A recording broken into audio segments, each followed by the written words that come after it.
नमस्कार दोस्तों, मैं डीके सर। आप सभी का स्वागत है हमारे YouTube channel target batch by DK sir द्वारा। आज हम लोग संख्या पद्धति का पार्ट 2 लेके आए हैं, जिसमें सीखेंगे किसी भी संख्या का इकाई अंक निकालना।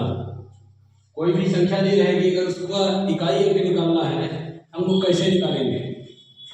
मान लेते हैं संख्या दिया है 12 पे घात 13। मान लेते हैं संख्या जो दिया है वो दिया है 12 पे घात 13, तो इसका इकाई अंक क्या होगा यही हम लोग सीखेंगे आज। तो दोस्तों देखते हैं, जैसे ये संख्या दिया हुआ है हमारा 12 पे घात 13, तो जो संख्या दी है उसका इकाई अंक लिख लेते हैं। और जो संख्या पे घात होती है, घात में ध्यान देना है हमको, हमेशा केवल 4 से भाग देना होता है। घात में अगर हम लोग 4 से भाग दे दें, जो शेषफल आएगा उसी को हम लोग यहाँ पर लिखेंगे, जो भागफल आएगा उसको छोड़ देंगे। 4 से 13 में भाग देंगे तो 4 तिया 12 होता है, शेषफल बचता है 1। इसमें शेषफल 1 आया है तो इसके ऊपर 1 घात लिख देंगे। जितना शेषफल आता है घातांकी रूप में वही लिख दिया जाता है। जैसे शेषफल 1 आया है तो घात में हम लोग 1 लिखेंगे। अगर यही शेषफल जो है हमारा 3 आया होता तो घात में 3 लिखते, 2 होता तो 2 लिखते।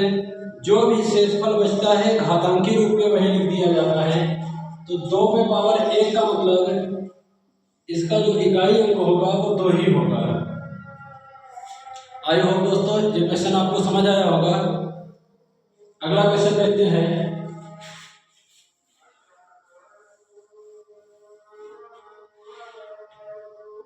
अगला क्वेश्चन जैसे दिया हो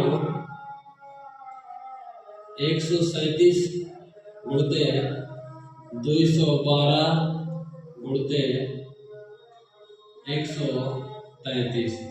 अगर संख्या इतना बड़ा बड़ा मल्टीप्लाई में दे दे तो वैसे नॉर्मली अगर हम लोग मल्टीप्लाई करके चेक करेंगे तो बहुत लेंथी हो जाएगा। हमको अगर कोई भी वनडे एग्जाम में देखना है तो टाइम टेकिंग क्वेश्चन ऐसे ही देता है, तो इसमें हमको समय बचाना अगर है तो हमको कुछ अलग करना होगा, कुछ यूनिक करना होगा। तो इसमें इसका यूनिट प्लेस निकालने के लिए, इकाई अंक निकालने के लिए हम लोग सभी संख्याओं का केवल इकाई अंक अलग अलग लिख लेंगे। इकाई अंक इसका 7 है, लिख दिए। बीच में गुणा का चिन्ह है, गुणा का चिन्ह लिख दिए। इसका इकाई अंक 2 है, 2 लिख दिए। इसका इकाई अंक 3 है, 3 लिख दिए। सभी संख्याओं का हम लोग इकाई अंक लिख लेते हैं, फिर इसी में गुणा कर देते हैं। 3 का गुणा 2 में करोगे 3 दूनी 6, 6 का गुणा 7 में कर दोगे 6 सत्ते 42। 42 में इकाई अंक क्या मिलेगा? 2। तो इस संख्या का भी इकाई अंक हमारा 2 आंसर हो जाएगा।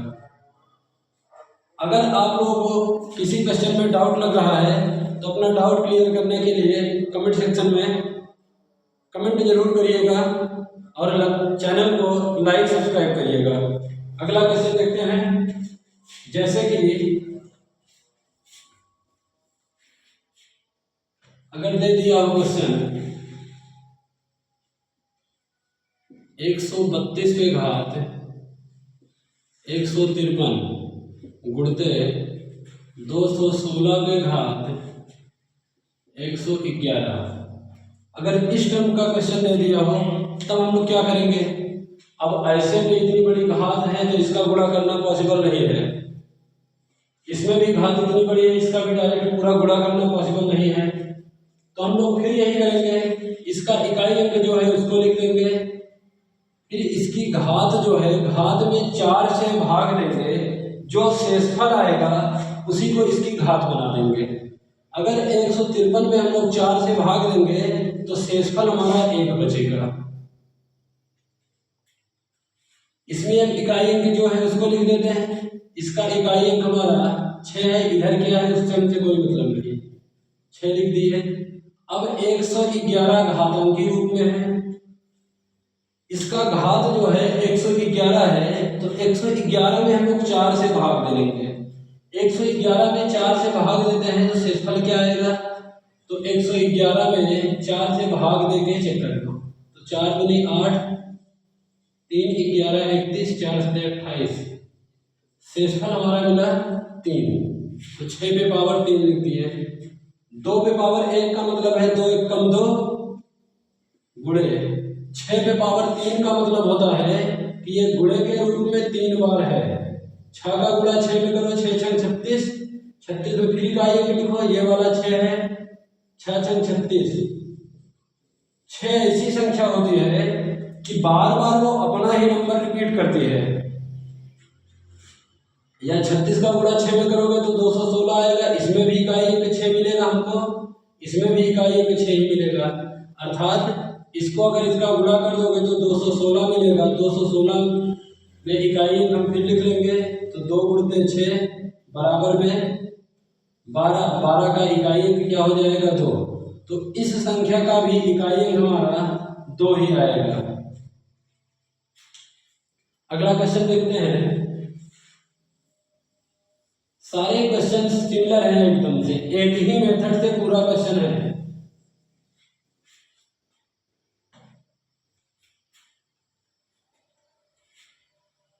जैसे दे दिया 125 पे पावर 216 गुणते 134 पे पावर 26, इस टर्म में दे दिया। अगर तो हमको यहाँ से अगर थोड़ा सा ध्यान दे तो एक स्थान पे हमको 5 दिख रहा है, एक स्थान पे दिख रहा है कोई इवन नंबर यानी सम संख्या। अगर इस रूप का क्वेश्चन दिख जाएगा और बीच में गुणा का चिन्ह होगा तो वो संख्या जो हमारी बनेगी इकाई अंक उसमें 0 सदैव बनेगा। इसका इकाई अंक है 5, इसका इकाई अंक 4। तो किसी भी सम संख्या में अगर 4 का 5 से गुणा किया जाएगा तो वो उसमें 0 आना मोस्ट इम्पॉर्टेंट, 0 जरूर आएगा। अगर कहीं पर आपको 5 दिख जाए उसके बाद कहीं एक स्थान पे सम संख्या दिख जाए, अगर वो गुणनखंड के रूप में यानी गुणे के रूप में है तो हम लोग सीधा सीधा उसका इकाई अंक 0 लिखते हैं। जैसे 5 और 4 का गुणा कर दोगे, 5 को 20, इकाई अंक 0 मिलेगा। तो इस संख्या का इकाई अंक जो मिलेगा वो 0 हो जाएगा। अगर आपको ऐसे नहीं समझ आ रहा है तो जैसे इसके पहले मेथड में बताया उसको देख लेते हैं। इसका इकाई अंक है 5, 5 लिख दिए। फिर यहाँ पर घात में 216 है। घात में जब 216 है, 216 में 4 से भाग देते हैं तो टोटली कट जाता है। तो जो इकाई अंक है वही हम लोग लिखे रहेंगे, गुणे के रूप में लिखेंगे इसको। फिर यहाँ 4 है, 4 पे पावर 26 है तो 4 यहाँ पर लिख लेते हैं। पावर जो 26 दिया है तो 26 में हम लोग 4 से भाग देते हैं।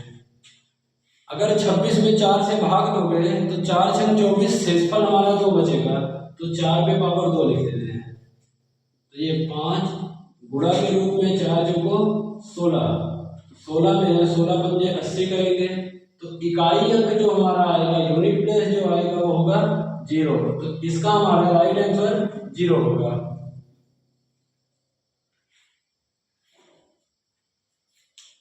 तो ठीक है दोस्तों, आज के लिए बस इतना ही। इसका पार्ट 3 लेके मिलते हैं नेक्स्ट वीडियो में।